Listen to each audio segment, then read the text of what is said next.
Halo semuanya, Assalamualaikum warahmatullahi wabarakatuh. Perkenalkan, nama saya Rida Mufarihana dengan NIM G002361 dari kelompok A5. Nah, di sini aku pertama-tama akan ngejelasin tentang anatomi tentang dinding abdomen. Nih, yang pertama, lapisan dinding abdomen. Yang pertama itu ada kulit, terus bawahnya ada fascia superficialis, terus ada fascia profunda. Nah, selanjutnya ada musculi et aponeurosis, terus ada fascia transversalis, terus ada fascia extraperitonalis, terus ada peritoneum parietal. Nah, buat yang fascia superficialis, dia itu dibagi dua fascia lagi. Dia itu ada fascia Kemper sama fascia Scarpa. Terus buat yang muskuli nanti aku akan lebih jelasin di depan. Nah, ini tentang muskuli atau ototnya. Jadi otot abdomen itu dibagi menjadi dua, yaitu ada yang flat muscle sama vertical muscle. Nah, yang flat muscle dia itu ada tiga nih. Yang pertama ada musculus obliquus externus abdominis, ada musculus obliquus internus abdominis, terus ada musculus transversus abdominis. Nah, dia itu letaknya yang aku kuning-kuning ini. Nah, ini ada musculus obliquus externus, terus ada musculus obliquus internus abdominis, dia itu di bawahnya obliquus externus. Terus ada musculus transversus abdominis. Nah, buat yang vertical muscle, dia itu cuma ada dua, yaitu ada musculus rectus abdominis sama musculus pyramidalis. Nah, kalau di sini itu yang kelihatan cuma musculus obliquus externus abdominisnya. Nah, ini sebelah sini. Oke, kita akan bahas satu-satu dulu tentang muskulusnya. Yang pertama itu ada musculus obliquus externus. Nah, musculus obliquus externus ini tuh lapisan otot terluar dari dinding abdomen. Bisa dilihat ya tadi paling luar lah ototnya. Nah, muskulusnya ini. Nah, muskulus ini berjalan ke arah inferomedial, sedangkan aponeurosisnya yang lebar menutupi bagian anterior dinding abdomen sampai garis tengah tubuh. Aponeurosisnya saling terjalin dan menebal membentuk linea alba. Nah, linea alba itu tuh yang di tengah ini. Dia tuh di media. Nah, ini. Itu linea alba.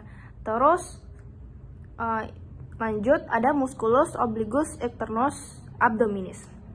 Nah, musculus obliquus internus abdominis ini itu musculus yang berada lebih profunda.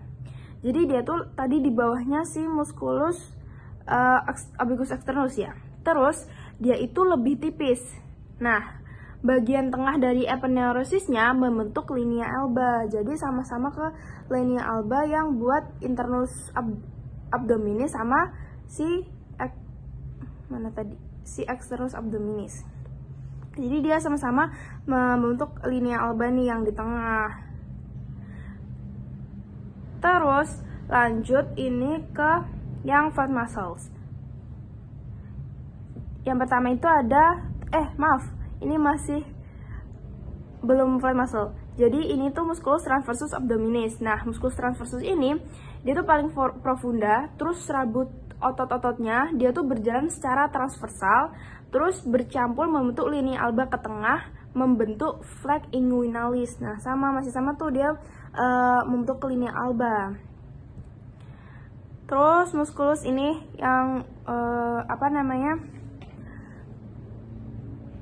musculus selanjutnya itu ada musculus rectus abdominis. Nah, musculus rectus abdominis ini dia itu berjalan secara vertikal, terus dipisahkan dengan linea alba yang tadi di tengah, terus dibungkus oleh vagina musculi recti abdominis. Nah, musculus obliquus externus abdominis dan musculus transversus abdominis. Nah, yang terakhir itu dia ada musculus pyramidalis abdominis. Nah, musculus ini terbentuk triangular sangat kecil. Nah, biasanya tuh tidak terlalu kelihatan pada setiap orang, soalnya ada beberapa orang yang tidak punya muskulus ini, sekitar 20% orang. Dari tadi kan bahas tentang aponeurosis tuh. Jadi aponeurosis itu apa sih? Jadi aponeurosis itu dia itu jaringan ikat padat yang menghubungkan otot dengan jaringan lainnya kayak tulang, otot, dan lain-lain. Nah, bentuknya tuh kayak lembaran gitu. Nah, aponeurosis tuh nggak sama ligamen atau sama tendon, karena yang sama tuh cuman komposisinya mereka, tapi fungsinya tuh beda. Kalau tendon kan lebih ke identik kayak gerak-gerakan. Nah, tapi kalau aponeurosis tuh identik sama meredam gitu. Terus jadi yang membuat orang six pack gitu, dia itu ada ininya tuh, ada aponeurosisnya. Jadi dia tuh bisa kelihatan kayak kotak-kotak gitu loh di perutnya. Sama tadi ada linea alba yang membagi tengah abdominis gitu. Nah, dia itu membagi abdomen. Nah, itu dia tuh bisa juga berperan dalam pembentukan six pack gitu. Nah, terus lanjut ke rektum.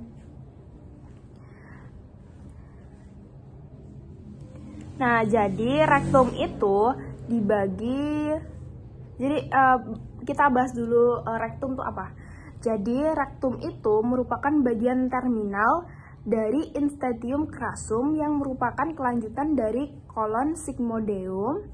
Nah, rektum secara skelotopis terletak setinggi VS3, linea media sebelah anterior dari sakrum.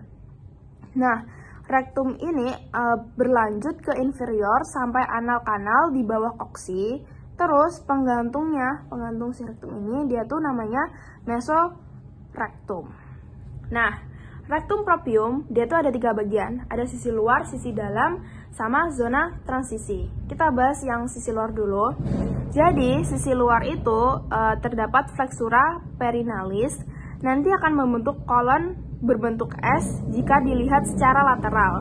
Nah, fungsi dari sisi luarnya ini dia itu menjaga kontensitas tinja melalui otot puberectalis. Terus yang sisi dalam dia tuh terdapat lipatan-lipatan gitu, lipatan-lipatan transversal, namanya plicae transversal recti yang memiliki kemampuan untuk relaksasi. Nah, yang terakhir ada zona transisi.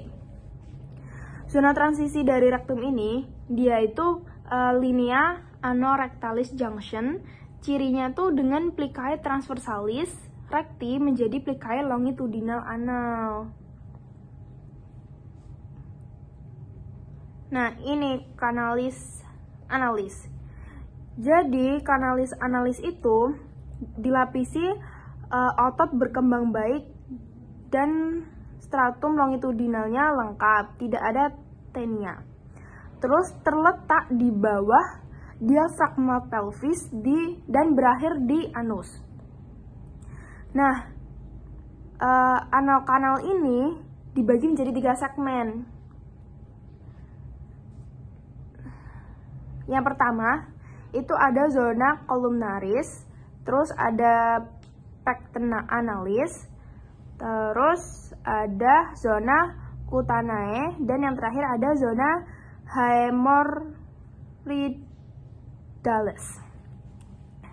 Yang pertama kita akan bahas tentang zona columnaris. Jadi zona columnaris itu terdiri dari lipatan longitudinal kolumna yang terbentuk dari korpus cavernosum, epitelnya kolumnar atau kuboid. Terus pecten analis. Pecten analis merupakan epitel squamous kompleks non keratinisasi yang menimbulkan zona putih di mukosanya, atau bisa disebut sama zona alba. Nah, garis superior pada zona ini disebut linea pectinat, istilah medisnya linea denatata. Terus garis bergerigi mengikuti katup anal. Nah, terus pada bagian pecten analis di sini tuh ada valvula anales. Terus yang ketiga itu ada zona kutanea. Jadi zona kutanea itu kulit eksternal, dibatasi secara tidak konsisten oleh linea anokutanea. Nah, terus yang terakhir itu ada zona hemoroidales. Nah, zona ini tempat yang memungkinkan terjadinya benjolan hemoroid karena pelebaran vena hemoroidales. Terus, internal hemoroid terjadi di atas linea pectinat, sedangkan eksternal hemoroid terjadi di bawah linea pectinat. Terus lanjut mengenai vaskularisasinya. Sebelum ke vaskularisasi, aku mau jelasin dikit mengenai otot sphincternya. Jadi otot sphincternya itu ada 4. Yang pertama ada sphincter ani internus, dia itu otot polos. Terus ada musculus curator ani, dia itu juga otot polos. Terus musculus sphincter ani externus, dia itu otot skelet. Terus yang terakhir dia itu ada musculus puberectalis otot skelet sebagai musculus levator ani. Nah, lanjut ke neurovaskularisasinya. Yang pertama, arteri dari neurovaskularisasi arteri. Arterinya itu ada arteri rectalis superior, cabang dari arteri mesentrika inferior. Nih, arteri rectalis superior, dia itu cabang dari arteri mesentrika inferior. Terus ada arteri rectalis media, ini sebelah sini, arteri rectalis media.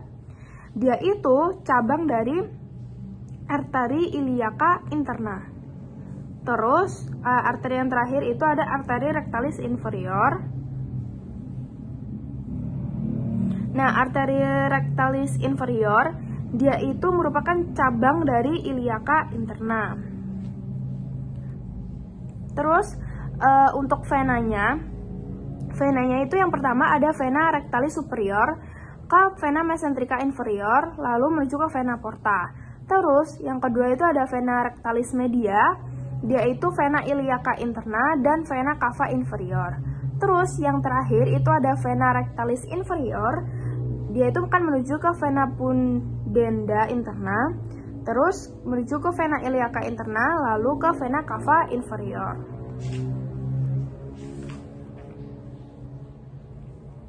Buat inovasinya, yang simpatis itu ada nervus planktolumbalis, terus kalau yang parasimpatis dia itu ada nervus planktini pelvi atau erigens. Nah, mungkin itu buat si rektum. Selanjutnya ke peritoneum. Nah, lanjut ke peritoneum. Jadi, peritoneum itu apa? Peritoneum itu adalah suatu lapisan tipis dan juga licin yang melapisi bagian dalam dinding abdomen dan membungkus sebagian atau seluruh viscera abdomen. Jadi ini peritoneum tuh. Terus, nah, selanjutnya tuh aku akan bahas mengenai organ peritoneum, organ retroperitoneal dulu. Jadi organ retroperitoneal itu ada 1, 2, 3, ada 8. Nah, kita ingat-ingat aja pakai yang namanya jembatan keledai itu Seth-Parker. Yang pertama buat S itu menunjukkan suprarenal gland, terus A buat aorta, terus yang D buat duodenum, terus yang P buat pankreas, U buat ureter, yang C colon ascendens et descendens, terus yang E esophagus, terus yang R itu rectum.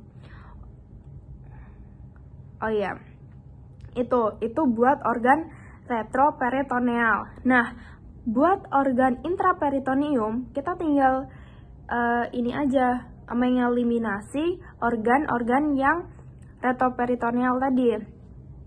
Jadi, organ intraperitoneum itu organ yang seluruh permukaannya dilapisi sama peritoneum.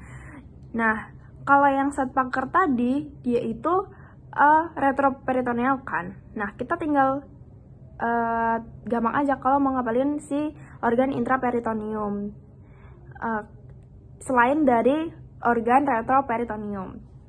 Contohnya tuh kayak gaster, kan nggak ada di setpaker nih gaster.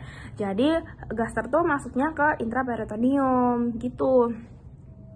Terus menuju duplikator peritoneum. Jadi duplikator peritoneum itu yang pertama itu ada mesenterium. Nah, nanti mesenterium itu ada yang namanya omentum. Terus omentum itu dibagi jadi dua, ada omentum maius sama omentum minus. Nah, yang pertama aku bahas tentang mesenterium, lipatan peritoneum. Nah, mesenterium itu suatu lipatan ganda peritoneum yang luas dan membentuk seperti kipas yang menghubungkan jejunum sama ileum dengan dinding posterior abdomen. Nah, mesenterium itu ada dua, ada mesokolon transversum. Jadi mesokolon transversum itu lipatan peritoneum yang menghubungkan kolon transversum dengan dinding posterior abdomen. Nah, yang kedua tuh ada mesokolon sigmoideum. Kalau mesokolon sigmoideum itu struktur lipatan peritoneum yang membentuk seperti huruf V, tapi V-nya kebalik, yang melekat dan kolon sigmoideum pada dinding abdomen. Nah, lanjut ke omentum. Yang pertama itu ada omentum maius. Nah, jadi omentum maius tuh kayak gede banget gitu. Omentum maius itu berasal dari mesenterium dorsalis yang merupakan lipatan dari peritoneum yang melekat pada curvatura major gester. Curvatura major gester tuh yang ini. Terus selain itu, selain melekat pada curvatura majornya gester, dia tuh juga melekat ke duodenum part superior yang bentuknya kayak tirai ini, kayak tirai, jadi kayak gede banget gitu dia. Kalau ada omentum maius, ada omentum minus. Jadi omentum minus itu adalah omentum yang berasal dari mesenterium ventralis yang merupakan lapisan peritoneum yang melekat pada curvatura minor gester dan duodenum part superior menuju fasias inferior hepar. Nah, kalau tadi yang omentum maius kan dia melekatnya ke curvatura mayornya si gester. Cuman kalau yang minus ini dia itu di curvatura minornya gester. Tuh, nih omentum minus. Nah, omentum minus tuh ada yang namanya ligamen hepatoduodenal, dia itu yang menghubungkan hepar sama duodenal. Terus ligamen hepatogastricum, jadi dia tuh menghubungkan antara hepar sama gaster atau lambung. Nah, selanjutnya membahas mengenai gaster sac, lesser sac, sama foramen Winslow. Jadi apa sih sebenarnya? Jadi peritoneum kan melapisi organ. Nah, nanti kan akan membentuk ruang kosong yang namanya cavum. Cavum periton yang berasal dari cairan serosa ini. Nah, pada perkembangan embrio, ronganya itu kan kepisah-pisah, terus membentuk yang namanya gaster sac sama lesser sac. Kalau gaster sac yang ini, dia itu bisa juga disebut sama cavum peritoneum mayor, soalnya itu dia gede. Terus ada lesser sac. Nah, lesser sac itu bisa juga disebut dengan cavum peritoneum minor, atau bisa disebut juga sama bursa omentalis. Nah, kalau foramen Winslow, jadi foramen Winslow itu yang menghubungkan dari lesser sac, gaster sac. Nah, jadi lesser sac, gaster sac nanti dihubungin sama namanya foramen Winslowi. Nah, mungkin itu yang dapat saya sampaikan. Kurang lebihnya saya mohon maaf. Wassalamualaikum warahmatullahi wabarakatuh.